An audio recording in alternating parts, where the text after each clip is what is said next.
Welcome once again. I am Opiate, and this is OP Gaming. Today we're taking our first look at Craftopia, an open-world survival game from Japanese developers Pocket Pair. For the sake of transparency, I'm not a huge fan of the building survival genre. I've played a few, and they're really not my cup of tea. They just all feel too similar. Gather, craft, upgrade, repeat. Kinda like the Fast and Furious movies. I'm not saying they aren't entertaining for a couple of hours. I'm just saying they aren't really that different from each other. That being said, I'm not entirely sure this game belongs in that genre. I'm sure you can gather, I'm sure you can craft and upgrade. There's just so much more here that I'm hesitant to call it a survival. The intro shows your character destroying the planet. I'm not really sure it was necessary, but whatever. You give it another chance to prosper from the Antler Lady. Oh boy, great. Okay, let's fast forward all the intro because gathering and crafting is just like every other game. But how about this? There's an altar that once made fast forwards the next age or era, giving you more crafting possibilities. No big deal. Exploring a little, looking for resources, you can find dungeons. Yeah, I said it, dungeons. Tired of gathering? Want to hunt for some loot? Why not a full-fledged, boss at the end, chests of loot that are too much to carry dungeon? No big deal?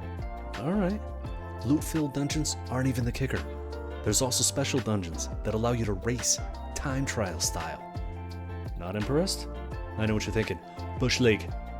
Alright, so you made some armor, found some decent weapons, and there are only 2 small dungeons to explore anyway.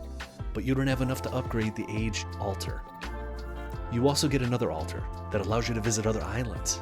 So once you have some storage space, jump into another map and explore. You see that mountain? You can climb it. You don't want to jump down to your doom? Hang glide. Run into some enemies that are giving you a hard time? Check the skill tree. Any avenue that you feel like exploring has a skill tree. Want to focus on building? There's a skill tree for that. Want to learn magic? There's a skill tree for that. Want to catch, tame, breed monsters by catching them in prisms? There's a skill tree for that too.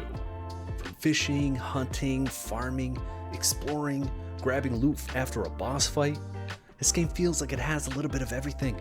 I mean, suppose you want to go deep, all in, Texas Hold'em style. There's a way to min-max weapons by collecting them and turning them into your collection book. There's even a way to set up machines to gather supplies for you.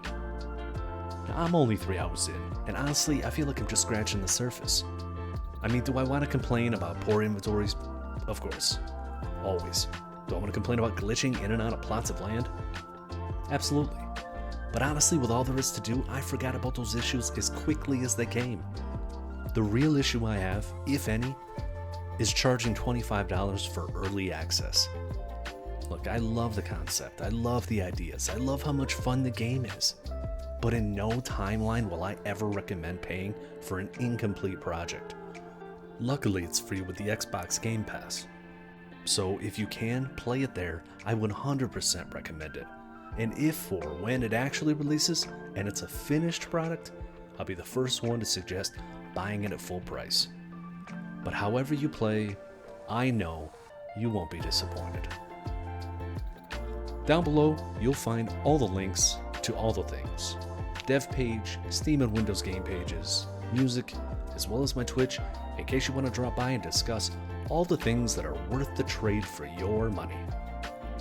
As always, I am Opiate. Thanks for stopping by.